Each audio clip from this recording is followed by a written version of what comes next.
പിതാവിന്റെയും പുത്രന്റെയും പരിശുദ്ധാത്മാവിന്റെയും നാമത്തിൽ ആമേൻ.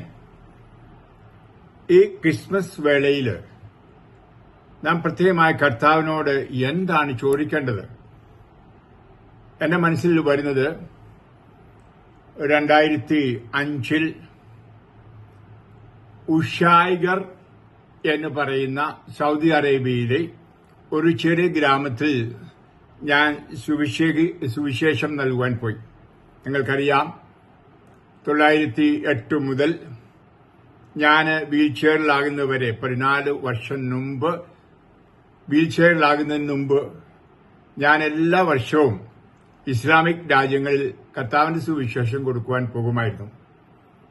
ഞാൻ ഈ ചെറിയ ഗ്രാമം, മനോഹരമായ ഗ്രാമം, നല്ല ഈന്ത മരങ്ങൾ, പഴയ ഭിത്തികൾ, അതായത് തടി കൊണ്ടല്ല, പിന്നെയോ മണ്ണുകൊണ്ടുണ്ടാക്കിയ വീടുകൾ, കുവൈറ്റിൽ നിന്നൊക്കെ ഒട്ടകത്തിൽ യാത്ര ചെയ്യുന്നവർ അവിടെ വിശ്രമിക്കുന്ന ഒരു സ്ഥലമാണ്.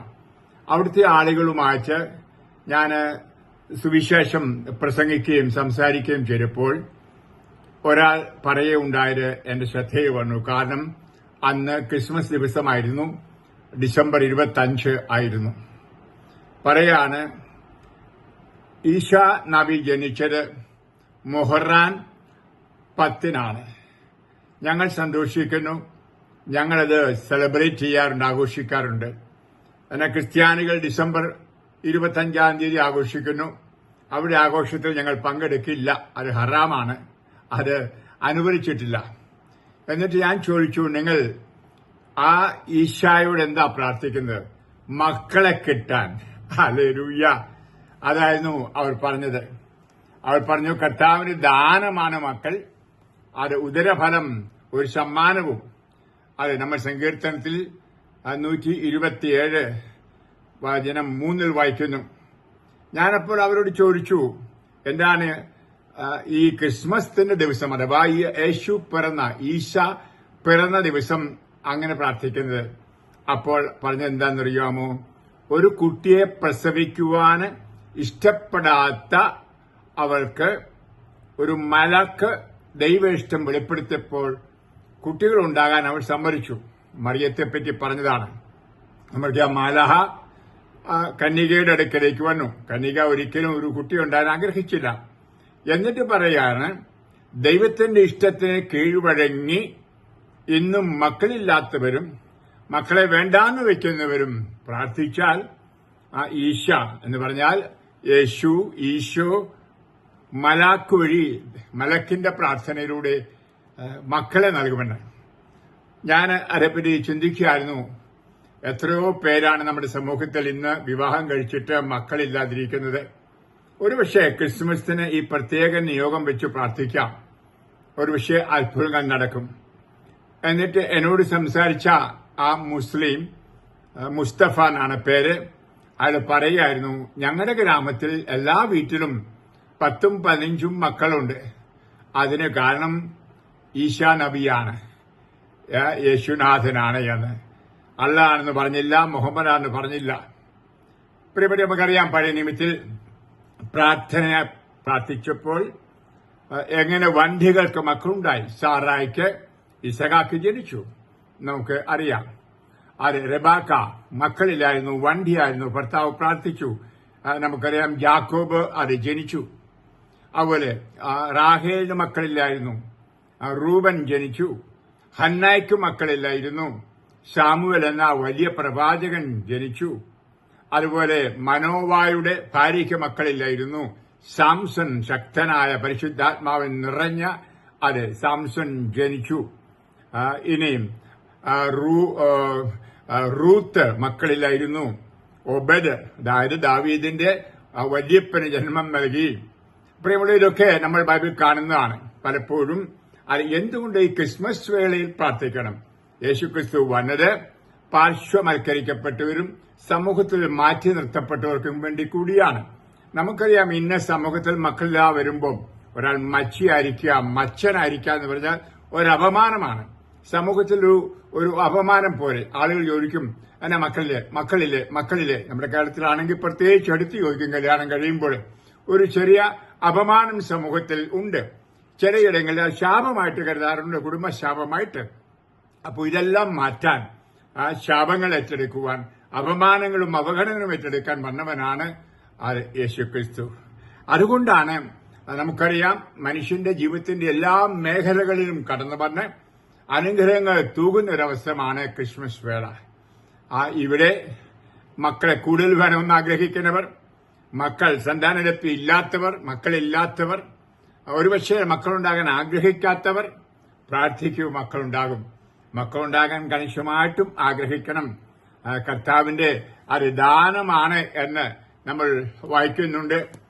ജെറമ്യാ പ്രവാചകൻ ഇസ്രായേൽ ജനത്തോട് പറഞ്ഞത് ഇന്ന് ഒരു വിഷയം ഭാരതത്തിലെ ക്രിസ്ത്യാനികളെയോ ലോകത്തിലെ ക്രിസ്ത്യാനികളോ നോക്കി കർത്താവ് പറയുന്നത് തന്നെയാണ്. ജെറമ്യാ 29:6 വിവാഹം കഴിച്ച് സന്താനങ്ങൾക്ക് ജന്മം നൽകുവിൻ, നിങ്ങളുടെ പുത്രിപുത്രന്മാരെയും വിവാഹം കഴിപ്പിക്കുവിൻ, അവർക്ക് മക്കളുണ്ടാകട്ടെ, നിങ്ങൾ പെരുകണം, നിങ്ങളുടെ സംഖ്യ കുറഞ്ഞു പോകരുത്. ഹല്ലേലൂയ. ഇത് കർത്താവ് തരുന്ന നല്ല ഉപദേശം ആണ് എന്ന് ഞാൻ പറയും. ഇപ്പോൾ നിങ്ങളുടെ ചോദിക്കുമായിരിക്കും, ഈ ഉഷായിഗർ എന്ന് പറയുന്ന ആ ചെറിയ ഗ്രാമം എവിടെയാണ്? റിയാദിൽ നിന്ന് ഏകദേശം, റിയാദ് നമുക്കറിയാം സൗദി അറേബ്യയുടെ ക്യാപിറ്റൽ ആണ്, ഏകദേശം ഒരു 120 കിലോമീറ്റർ വണ്ടിക്ക് പോയാൽ അവിടെ എത്താം. അത് അങ്ങനെയാണ് ഞാൻ പോയിക്കൊണ്ടിരുന്നത്.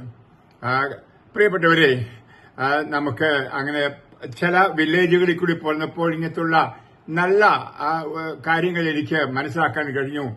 മുസ്ലിങ്ങളിൽ നിന്ന് ഉദാഹരണം ഉദായന, ഹബാല, അൽ ഉല, ഇവിടെയൊക്കെ ചെന്നപ്പോൾ ദൈവത്തിലുള്ള വിശ്വാസം, ആഴത്തുള്ള വിശ്വാസം, ആ ദൈവത്തെ അവർ അല്ലാന്നായിരിക്കാം വിളിക്കുന്നത്, പക്ഷെ ദൈവത്തിലുള്ള വിശ്വാസം, അതുപോലെ തന്നെ മക്കൾ വേണം. അത് വലിയ ഒരാഗ്രഹം. മക്കൾ അനുഗ്രഹമാണ് എന്ന്. എത്ര മക്കളുണ്ടായാലും അവരൊക്കെ പാവങ്ങളായി ചെറിയ വില്ലേജിലൊക്കെ താമസിക്കുന്നവര് ഒട്ടകപ്പാലും ഒരു പക്ഷെങ്കിൽ ഈന്തപ്പഴവും കഴിച്ചു മാത്രം ജീവിക്കുന്നവരാണ്. ഗുഹകളിൽ പലരുടെയും വീടുകൾ. അവർക്ക് 10ഉം 15ഉം മക്കൾ കർത്താവ് കൊടുക്കുന്നു. കർത്താവ് കൊടുക്കുന്ന ദാനം. അവർ തന്നെ പറയും, നമ്മുടെ നാട്ടിൽ പറയുന്ന പോലെ വാ കൊടുത്തവന് വായിലിടാനും കൊടുക്കുമെന്ന്. അതവർ പറയുന്ന ഒരു ആപ്തവാക്യമാണ്. വാ തുറന്നവന് വായിലിടാനും കൊടുക്കും എന്ന് പറഞ്ഞാൽ ഭക്ഷിക്കാനുള്ളത് കർത്താവ് കൊടുക്കും, ദൈവം കൊടുക്കും എന്നുള്ള വിശ്വാസം. പ്രിയപ്പെട്ടവരെ, ഞാൻ ഈ ചെറിയ വീഡിയോ നിങ്ങൾക്ക് തരുന്നത് ഈ ക്രിസ്മസ് വേളയിൽ മക്കളില്ലാത്തവർ ഉണ്ണീശോയോട് പ്രാർത്ഥിക്കട്ടെ. ഹല്ലേലൂയ. ഒരു മകനെ മകളെ കിട്ടാൻ, അഥവാ മക്കളെ കിട്ടാൻ, കൂടുതൽ മക്കളെ കിട്ടാൻ, ഒരു കുട്ടിയേ ഉള്ളൂ, 2 കുട്ടിയേ ഉള്ളൂ, കൂടുതൽ വേണോ? പ്രാർത്ഥിക്കൂ. ഈ ക്രിസ്മസ് വേളയിൽ പ്രാർത്ഥനയ്ക്ക് ചോദിക്കാനായിട്ട് ഒരു വിഷയം ഞാൻ തരികയാണ്. എന്റെ മനസ്സിൽ ഈ അനുഭവങ്ങൾ തിങ്ങി നിറഞ്ഞപ്പോൾ നിങ്ങളോട് പങ്കുവെക്കണമെന്ന് തോന്നി. അതുകൊണ്ട് ചോദിക്കൂ.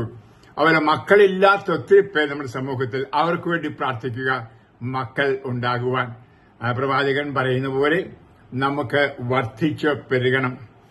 കർത്താവ് സൃഷ്ടികർമ്മം നടത്തിയ ശേഷം ഭാര്യ ഭർത്താക്കന്മാരോടും പറഞ്ഞതാണ്, പെറ്റു പെരുകുവിൻ, പ്രസവിച്ച് പെരുകുവിൻ എന്നാണ് ഉൽപ്പത്തി പുസ്തകം 1-ാം അധ്യായം 28 നമ്മൾ വായിക്കുന്നത്. ഒരു കമാൻഡ്. ആ കർത്താവിന്റെ കൽപ്പന പാലിക്കാത്തവരാണ് നമ്മൾ. അതിന്റെ പ്രത്യാഘാതവും നമ്മൾ അനുഭവിച്ചുകൊണ്ടിരിക്കുന്നു. അത് ഞാൻ പറയും, കർത്താവ് തന്ന 2 വലിയ കൽപ്പനകൾ. 1, വർദ്ധിച്ച് പെരുകുവിൻ. 2, ലോകമെങ്ങും പോയി സുവിശേഷം പ്രഘോഷിക്കുവിൻ. ഒരു വിഷയത്തിൽ 2ഉം പാലിക്കാത്തവരാണ് നമ്മൾ.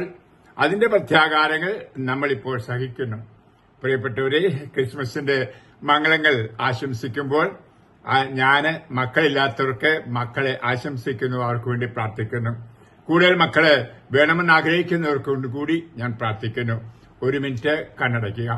കാരണം നമ്മുടെ കർത്താവേ, ഈ ക്രിസ്മസ് വേളയിൽ ഞാനൊരു ചെറിയ സന്ദേശം ഈ മക്കൾക്ക് കൊടുക്കുകയായിരുന്നു. അങ്ങ് കാണുന്നുണ്ടല്ലോ, ഈ കേൾക്കുന്ന ചിലർക്ക് മക്കളില്ല, കൂടുതൽ മക്കളെ വേണമെന്ന് ആഗ്രഹമുണ്ട്. പക്ഷേ ഡോക്ടർമാരും ശാസ്ത്രവും പറഞ്ഞു, വന്ധിയാണ്, മക്കളുണ്ടാകില്ല, കൗണ്ടില്ല, അല്ലെങ്കിൽ ഗർഭപാത്രം ചുരുങ്ങിപ്പോയി എന്നൊക്കെ. കർത്താവേ, അങ്ങാണ് ജീവന് നൽകുന്നവൻ, അങ്ങാണ് ജീവന്റെ ഉടയവൻ.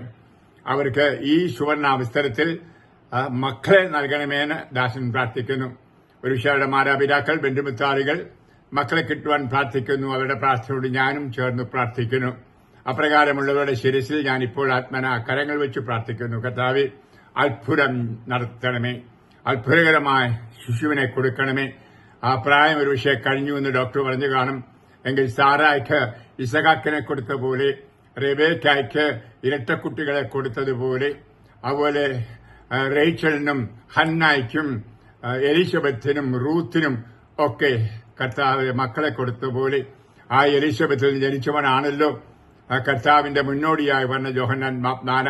എല്ലാവരും വന്ധ്യരായിരുന്നു. കർത്താവെ, അവരുടെ വന്ധ്യത ഇപ്പോൾ എടുത്തു മാറ്റണമേ. അവരുടെ ഫെർട്ടിലിറ്റി അവർക്ക് കൊടുക്കണമേ. സന്താനലബ്ധി കൊടുക്കണമേ എന്ന് പ്രാർത്ഥിക്കുന്നു. ഒരു വിഷയ സമൂഹത്തിൽ മക്കളില്ലാത്തതിന്റെ പേരിലുള്ള അപമാനം തുടച്ചു മാറ്റണമേ. യേശുവെ നന്ദി, യേശുവെ സ്തോത്രം, യേശുവെ ആരാധന. കൂടുതൽ മക്കളെ വേണ്ടവർക്കും അതുപോലെ മക്കളില്ലാത്തവർക്കും ഞാനിപ്പോൾ ധാരാളം കുട്ടികൾ ഉണ്ടാകട്ടെ എന്ന് ആശംസിച്ച് പ്രാർത്ഥിച്ച് ആശീർവദിക്കുന്നു. ഈ ക്രിസ്മസ് വേളയിൽ നിങ്ങളിൽ കർത്താവ് കണിശമായിട്ടും അത്ഭുതം പ്രവർത്തിക്കും. കുട്ടിയെ വച്ചുനീട്ടും അവന്റെ കരങ്ങളിൽ. സ്നേഹത്തിൽ, വിശ്വാസത്തിൽ ആ കുട്ടിയെ ഏറ്റുവാങ്ങുക. പിതാവിന്റെയും പുത്രന്റെയും പരിശുദ്ധാത്മാവിന്റെയും നാമത്തിൽ ആമേൻ. Happy Christmas. ക്രിസ്മസിന്റെ മംഗളങ്ങൾ. ആമേൻ.